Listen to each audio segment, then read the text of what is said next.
Welcome to Corby Town Football Club TV. My name's Chuck, this is Michael, and please, if you're watching on YouTube, subscribe to the channel. It's very helpful indeed. I'm joined tonight by Corby Town first team manager, Gary Setchell. How are we? I'm all right, mate. How are you? I'm good, very good. Now, the team are outside, they're training. Yeah. Big game Saturday at home, Steel Park, turned it into a fortress. And you've also got a game on Wednesday the 22nd. Yep, big week. Big week ahead of football. Yeah, big week. Obviously, starting with Sutton Coldfield. They're probably one of the more better football teams in the league. As in, they'd like to get the ball down and play. So it's going to be a very, very tough game. Obviously, I think they're in a little bit of a false position. I think they're better than the league table suggests. And then obviously, we've got Spalding coming down from the rearranged fixture, which will be obviously a tough game. Tipped by many to be the favourites to win the league this year. They've got some real good players. Obviously, Elliot, who's just took over, he's familiar to this place as well. We want to come here and get beat. So, two tough home games, and then if them results go well for us, then that'll be a real big game at Cowser on the following Saturday, because obviously they're in one of the positions that us and 3 or 4 other teams are trying to get. So, yeah, big week for us, and by the end of next Saturday, we'll probably know more of where we're going to be come the end of the season. It is the pointy end of the season. It's where all the drama happens. Yeah. Let's look at them game by game, I suppose. Sutton Coldfield Town, Corby went there back end of October last year and won 5-1. It's a plastic pitch. Yeah. You'd think that they'd have been aware of that and how to play on it, but do you think it'll be a disadvantage for them turning up at Steel Park tonight? The pitch looks fantastic, by the way. Great work with all the stewards and all the people that help out here at Steel Park. The pitch looks fantastic, but yeah, I think if you're going to be successful at any level, I think your home games are key. I think whether that's Premier League, Championship,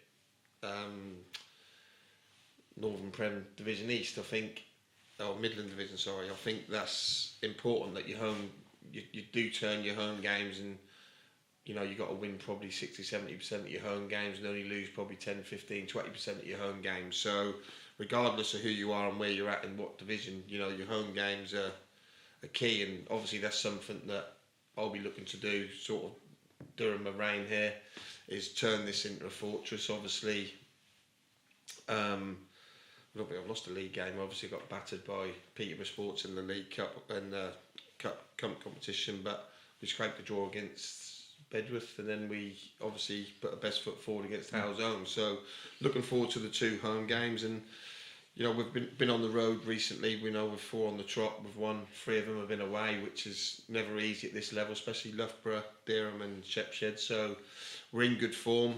We've added 1 or 2 more. That'll be it now, I think, for the rest of the season. And, we're looking to build on that for next season. And, we're going to give it our best go this year. And if it don't happen this year, then we're going to be making sure that we're in one of them foul spots next year. Was the bad weather at the weekend fortuitous? Was it helpful for you? No, I don't think it was. I think it's never easy for a new manager to go into a football club. Obviously, Elliot Sandy's gone into Spalding.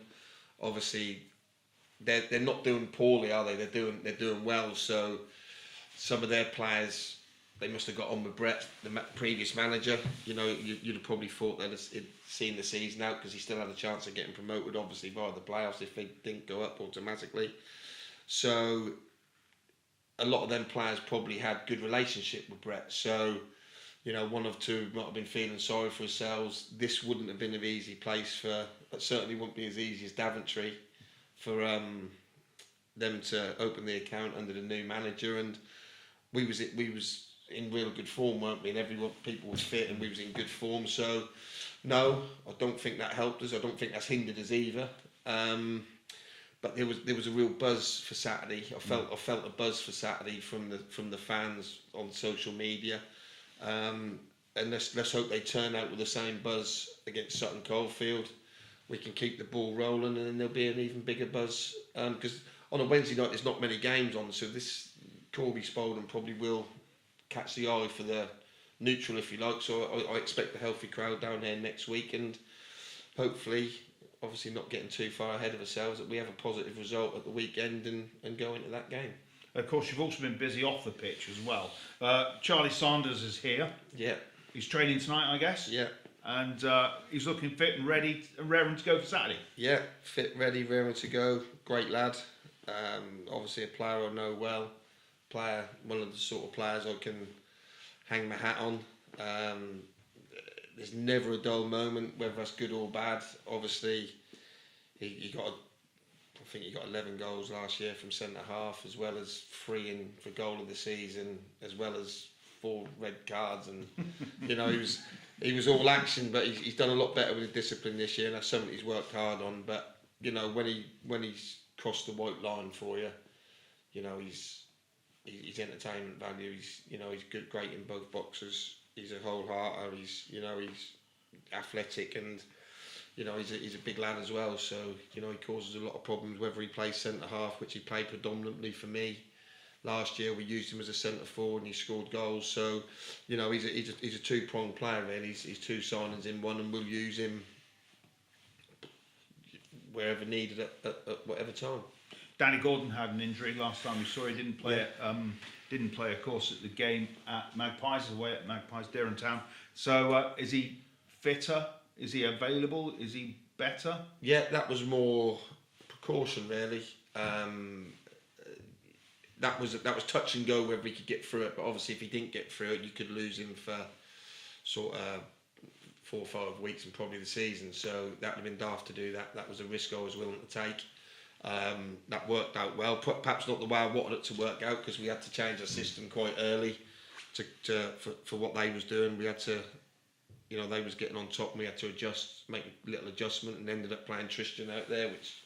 Well, you said at the time it was lopsided. Yeah, obviously, that weren't his natural position, but he'd done the job for the team, and that's what I just said to the lads in there. We've got 18, 19 players in here now. We're all fit. There's going to be 2 or 3 really disappointed on Saturday because they're not in the squad, and then there's going to be another 4 or 5 really disappointed because they're not in the team. But I'm going to need all of them between now and the end of the season. So that's where you find out about your characters as well. It's no good throwing your toys out the pram. You've got to get on with it. We've got to be in it together. And no team wins anything with 11 men. You don't win it with 16 men. You need 17, 18 lads that you can rely on.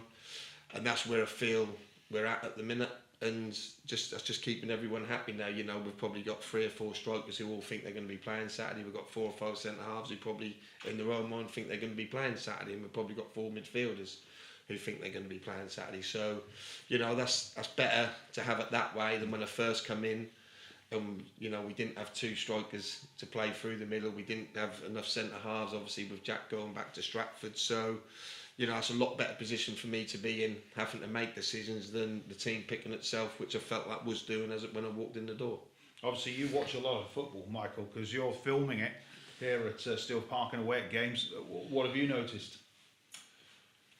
I've noticed that I watched a few games of Corby last year, and I can only go on what I saw. And this year, coming back in, a lot more solid as they've gone forward. A little bit more attacking intent. When I first came back, you were kind of worried about where the goals were coming from. Certainly that's changed recently. Having your new guys up front, especially Toby, he looks quality to me, and Danny Gordon Yeah. as well. Yeah, forgive me for that. Yeah, Danny Gordon, he's class. Yeah, you must be happy as well. Yeah, I'm happy. Yeah, after the Cambridge City away game, I was, I knew that was a big job. But to be honest, probably not as, looking back now, not as big as what I thought at the time, because what we've done, we've got the lads a lot fitter. They're definitely a lot fitter, which means they're able to get around the pitch a lot better, which means they're able to press better, which means they're able to, make angles earlier. And we've worked really hard on that for the last 6 weeks, and I think that's shown in not only in the training but in the performances. With Sam Gorgon's out there now doing the coaching. He's a great coach. We don't leave no stone unturned. We've got a good team. Like obviously Daz, and we've got Stevie, Match Days, Martin Knowles do the scout reporting, and obviously Sam Gorgon do the coaching. So we've got a really good team, a team that I'm comfortable with and I trust fully. And we all work together, and we work as hard as possible to achieve the results we need. And if something needs addressing, we don't sit on our hands. We try and address it as quick as we can, with the best solution that we can. And that's worked for us everywhere we've been so far. I've never been at a club yet that I ain't got promoted, and I'm hoping when I leave Corby, which inevitably happens at some point, that I can leave with them in a lot better place than what I found them. Talking personally, as you've alluded to there, you've been to some big clubs. You've managed some big clubs. You've been in some big situations. Yeah. How are you finding Corby Town? I think Corby potentially is as big as club as that I've managed. Obviously Kings Lynn's probably just edges it, but obviously Bedford and Wisbech, certainly fan wise, Corby's up there, but passion wise Corby's definitely up there, because I'm under no illusions that if things are going well that they'll get right behind me and the team.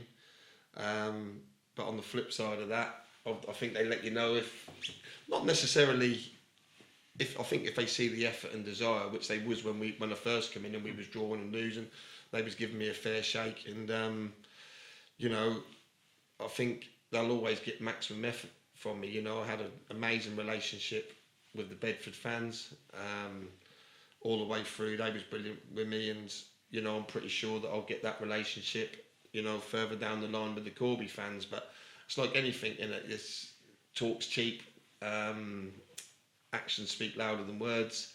If I can get Corby to the next level at some point down the line, then I'll have that exact same relationship with the Corby fans as I have the other fans that I've managed in the past. But I think expectation wise at the minute here is quite high, because I think we've been underachieving for certainly since you went double up and then sort of double back down. I think the expectation level is we should be minimum a step 3 club and then be able to build on that. But at the minute we're a step 4 club looking to build on that, and it's hard to make predictions because there's a lot of good teams, a lot of big clubs at this level, but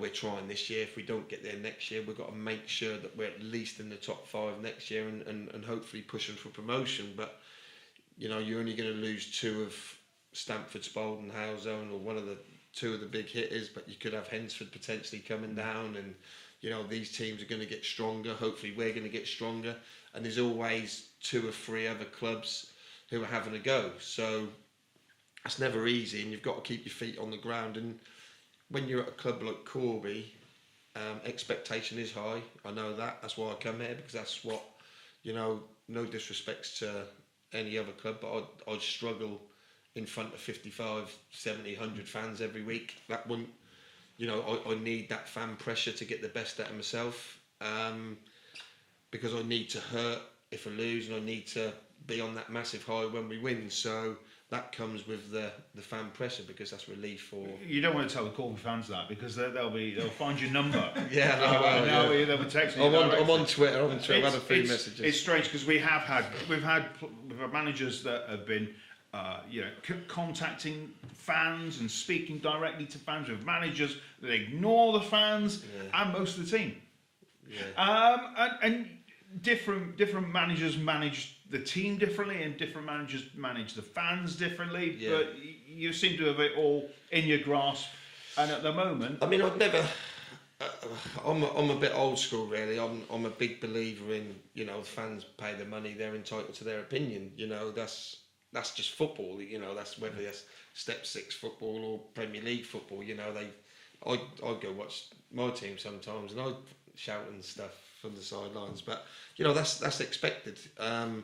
Obviously, if things turn ugly and people overstep the mark, that's different. I'd never go confront a fan, and I'd never start getting an argument on social media with the fan. You know, like I say, they're entitled to their opinions. Whether I agree with them or not, that's down to me. But you know, I respect football fans because they, you know, how some of them do it. You know, they travel hundreds of miles, spend lots of money to come and watch the team. And I agree. If they see the manager and the team not giving maximum effort, then I think they should have an opinion. But if they see the team giving maximum effort, but that wasn't their day, I think football fans are educated enough to know when a team's tossing it off or whether a team's been unlucky, if it, so to speak. I think football fans are educated enough to know whether a manager's in it with them or they're not in it with them. That don't take football fans long to figure these sort of things out. So I'll get maximum effort from me every time I'm on the touchline, every time I'm at the training. And, you know, they do help. This is why I want to get 600-700 in there and 800 in there eventually, because that do help. That help the team and that don't help the opposition. You know, especially if you score early, like we did against Howes, you see how the whole landscape changed immediately. And they're the type of days we want down here regular. And obviously we're going to lose games and we're going to draw games and we're going to have bad performances. That happens. That's football. But in the main, we'll be very, very competitive. This may not go out until after the game on Saturday, so people might not get the first chance to see this until the Monday. So therefore, just before that big game against Spalding. But that's going to be quite an atmospheric game, really. As you say, Els is coming back for the first time. Yeah. You've got other players at Spalding, back at Corby Town, and they'll want to be playing here. They'll want to put a show on. Yeah, of course they will. And it's going to be quite a hellraiser. I mean, that's a bigger game if we win Saturday, isn't it? Then that is an if, because like I say, Sutton Coldfield, for me, in a slightly false position. I believe they're one of the top 8 teams in the league. So that's a big game if we win Saturday. If we lose Saturday, then that really is cup final football for us, because I believe we've only probably got 1, maybe 2 losses left in the locker before we're out of the playoff race. So if we use one of them up on Saturday, then that is cup football for us against Spalding. So I suppose whichever way you look at it, that's a big game for us. So, but you know, regardless of what happened in the next 2 games, we'll be trying to get as many points as possible right till the end. We'll be trying to finish as high up the league right till the end. And if that's not quite good enough, then we'll build on that and build the platform. We've got the platform for next season. But you know, like I say, that's just a tough job, football management. That ain't easy, because there's 21 teams in the league, or 20 teams. There's 19 other managers working as hard as me and the other person to try and do the best they can. So, you know, that's not about the managers all the time. That's about the players. That's about a referee decision. That's about a bit of luck. There's a lot of things go into getting promotion and relegate. That could be, like I say, a refereeing decision or a bit of magic. But I'm a big believer in the league table don't lie. So if you do win the league, I think you deserve a champion, whoever it is. And if you get finished bottom and go down, then you probably deserve it as well. Michael, anything? Yeah, I mean, obviously you've been what I would call a serial winner, other clubs. What has been your secret to success? The Setchell effect. A few people have asked me this, to be honest, and you know, I've had four promotions, including 2 championships at 3 different clubs. So I suppose I have been successful at each club I've been to, and obviously, hopefully, that continues. But just the basic, I think I do the basics well. Discipline, whether it be timekeeping or conducting yourself properly, working hard. Whether you're at the club or not, we work super hard in training. I can't watch my team get outworked on a Saturday. Whether we win, lose or draw, that I take that personal. So we at the minute we've been outworking the opposition in the last 3 or 4 games because we're now fitter. So that's one thing that we work really hard on, is making things personal against the person you're playing against. Because again, pretty basic, but everyone's got an individual battle on the pitch, whether it be centre forward against a centre half, centre midfield against centre midfield, and so on and so on. If you win 7, 8, 9 of them personal battles on the pitch, you're putting your team in a great position to win the game. And just managing players, that's just managing players, you know, don't let them get too high when they win, not too low when they lose. And that's just managing, people managing really, the players, so they when they go out on a Saturday, they want to play for you. You know, if you fall out with players all the time, you know, I'll fall out with players, but then we'll have a beer, you know. But some people can't do that. They fall out with the players and they lose the players, and then the dressing room get a little bit acidy, and once you lose the dressing room, you're dead. Luckily, I don't think that's ever happened to me. Obviously, you get 1 or 2 players you don't see eye to eye with, you shake hands, but people who have played for me, more often than not, want to play for me again, or they you know, they can still ring me up. Some of them go into management, like me and Metz fell out at the end of his time with Kings Lynn, but I've tried to help him as much as I can at Wiz Beach, and he still rings me and asks this, and I've got that with a lot of my ex-players. If I see them at people's weddings and stuff, always have a beer, handshake. So, you know, that's just managing the people and trying to get the best out of people in whatever job you do. If you work, whatever you do in your job, you try and get the best out of your colleagues or whatever. And that's no different being a football manager. But you just got to have that line where they know you're the boss and they know they're the player, and as long as that sticks to that, and they know who's in charge, and there's time to work and there's time to play. And if you do both well, I think you've got an outstanding chance of achieving good things. Absolutely. What would you feel is the highlight of your career, manager or footballer? As a footballer, I've got to be careful there. Obviously, playing at Wembley for Kettering was a great. A who? Yeah, for the other side. Obviously, scoring the winner in the semi-final against Telford as well was a great achievement, and obviously winning the national conference with Diamonds as well. Them as well. So they was, hopefully I'm going to have a bit of history at this Northants club as well. So, and obviously last year going into Bedford, and you know, they hadn't made the playoffs for 7 or 8 years, and the first year I went in there, we went unbeaten in 9, and then last year to win the league at the first time by 10 points with a relatively new team, to be fair, and we went in there and we made 1 or 2 adjustments and we got the job done, and that was as the manager, that was a great achievement, to be honest, to win that league by 10 points last year at the first attempt. There you go. That says it all. And it also proves what a great manager we have here at Corby Town. So I know they're out training on the pitch at the moment. Yeah. So we can't hold you up much longer. So what we'll say now is, I hope you've enjoyed it. This is Corby Town Football Club TV. That's been our first team manager, Gareth Setchell. He's great. He's been great guns, and we can only hope him all the best for the weekend. Thank you. And of course, the game versus Sporting here at Steel Park, 22nd of March, 7:45 kickoff. In the meantime, we'll say goodbye. See you later, next time.